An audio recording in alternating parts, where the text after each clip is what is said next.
Hi YouTube, my name is Eric. If you haven't clicked the like and subscribe button yet, click the like and subscribe button right down there. My name is Eric, and I have a channel that's based around addiction, mental health, mental illness, depression, anxiety, suicide awareness, and making it through everyday life. Why? Because I'm an addict. I lost a wife and a father to suicide. I deal with PTSD, ADHD, depression, anxiety on a daily basis, and no journey's worth going alone. So click the like and subscribe button, and let's do this together.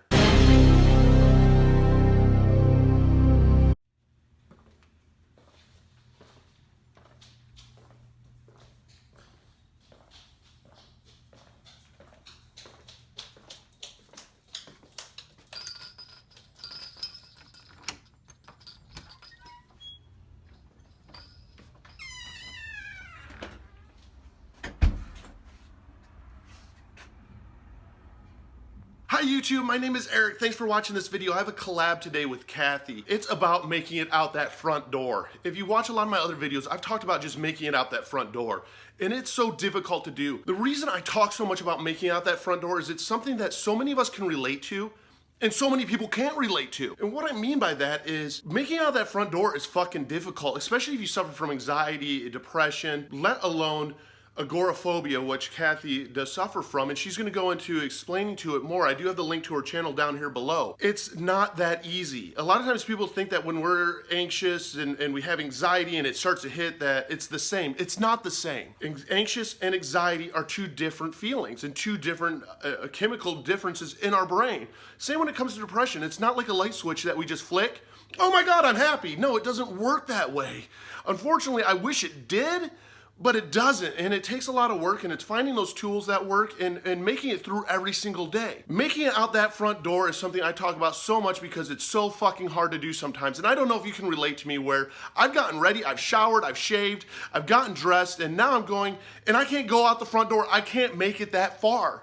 Yet it's the simplest, easiest thing in the world, it seems, to almost do, and we beat ourselves up so much of why can't I do this? Why can't I do this task of just getting out that door? You're not alone in that feeling. I've designed this channel all around mental health, mental illness, sobriety, just because I can relate. I've been there. You know, I suffer from depression. I suffer from anxiety. I suffer from PTSD. I'm ADHD. Sometimes it's hard for me to make it out that front door, but we can do it, and it's a together thing, and it's a we thing. And I was very pleased when Cathy wanted to do a collab because she suffers from something I don't.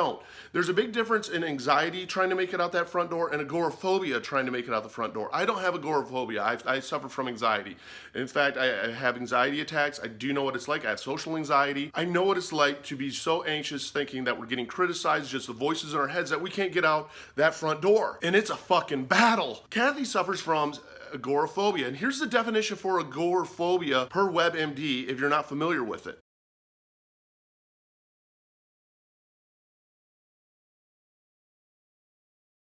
So now that you know what agoraphobia is, I mean, we're not the only ones that can't make it out the front door, and believe me, you can do it, and believe me, there are tools and resources out there to do it. It's just, it's finding those different ways to get past those triggers that really put up those barriers to getting through the front door. I mean, in the beginning of this video, I mean, walking to the front door should be that easy, and sometimes it's not.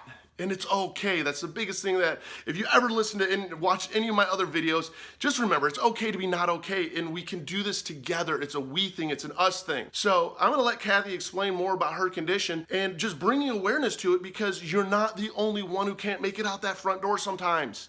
Sometimes it's hard just to be around people. It's hard to have social anxiety where you don't want to see other people. You don't want to be around other people. And it's overwhelming. It's scary. And thankfully there's tools like Grubhub and food services like that, and Amazon, where it can help us a little bit, where we don't have to leave the house necessarily for some goods and services. But it's not a good thing not to leave the house, because it does get us even trapped sometimes more in our own brain. Even when we have to go to doctor appointments, it's more difficult to even go to that doctor appointment and be waiting in that waiting room, especially if there's people around us. So I'm going to let Cathy take it away, and here's Cathy sharing with us. Again, thanks so much, Cathy, for doing this. If you haven't seen her channel before, it's down here in the links below, and take it away. Eric, and hello YouTube. My name is Cathy. I've been diagnosed with agoraphobia and panic disorder several years ago. I have so many diagnoses right now that it is very hard to keep track of when I got what. While the two, anxiety, agoraphobia and panic disorder, while they are commonly paired together, you don't have to have one to have the other. but it is a very common pairing. The diagnostic criteria for agoraphobia is having a marked fear of at least 2 of the 5 situations, and that would be open spaces, which don't really bother me too much. Closed spaces, which are a huge trigger for me, especially like crowds, elevators, whatever. Public transportation is another one that I have a lot of problems with. Standing in line or having people behind you that you cannot see and you do not know what they're doing, that's another one I have. And just leaving the house alone, I can't leave my apartment without my mom or my fiance or somebody with me. I know, I apologize for the glare on my glasses. So I deal with 4 of those. The only one I don't really deal with is the open spaces. But the rest do tend to make me incredibly nervous and panicky, and there are many speculated causes of agoraphobia, stemming from having post-traumatic stress disorder, a history of abuse, losing a parent at a very young age and very suddenly. They've noticed a pattern of that leading to agoraphobia. Just having traumatic experiences in certain situations can lead to agoraphobia. One situation that was really starting for me was when I was bullied pretty much every day in middle school and high school. You know, it stemmed my closed spaces and not being able to see people behind me because, well, when you get bullied on a daily basis, you never know what's going to happen next. And then when I was in college, I was on a bus. I was on a public transportation bus going home, and there was a gang fight in the back of the bus. At first I didn't know because I had headphones on. I was listening to music while reading my my textbook. But then the bus came to a sharp halt, and a lot of people ran out, and the police were called, and I had to stay behind to make a statement. It was just really bad since I was a witness. And by the time I got home that day, I was so shook up that I actually withdrew from the rest of the semester at that college. I called the college and withdrew from all my classes because I could not stand the thought of getting back on a bus. It really can get that bad. All of those added up to me being afraid of even leaving the house alone. My ex-husband and I only went grocery shopping between the hours of midnight and 6 a.m. because that's when the stores were the least crowded and it was least likely for a panic attack, potential situation to occur. Therapy, I have somewhat improved. I still refuse to take public transportation. I just can't get past that one. And I still can't leave my house alone. Like, for instance, I've lived in this apartment where I live for 3 years now, and I have never left it alone. I can't even take a walk down the street.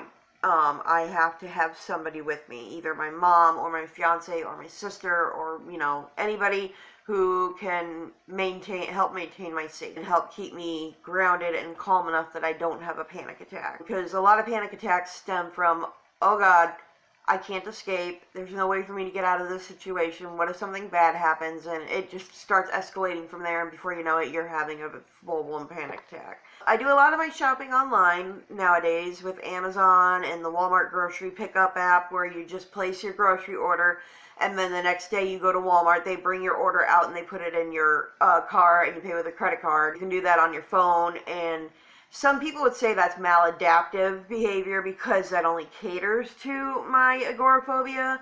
But right now, it is where I'm at. It's what I'm comfortable with. Another means of treatment, of course, is medication, particularly your anti-anxiety medications, such as benzodiazepines. Those are your Ativan, your Klonopin, your Xanax, your Valium, and Boost Bar. Some people are scared of the reputation that these drugs have for being addictive, but if you follow your doctor's orders, you'll more than likely be okay. I've been on Ativan for 18 years, and it is my go-to drug for any potentially panicky situations. If I know I'm having a rough day but I have to go grocery shopping, I'll take Ativan before I go grocery shopping. That way I don't wait for the panic attack. I take it before the panic attack can even occur. And my doctor said that was okay. Visiting a family member or a friend in their home, even that can trigger it. Going to a doctor or therapy appointments, that leaves me out in the open spaces, out in the crowds, and out in traffic. Traffic is really scary. I don't drive anymore. My mom usually drives me to my appointments. How sad is that? I'm 40 years old and I have to depend on my mom to take me places still.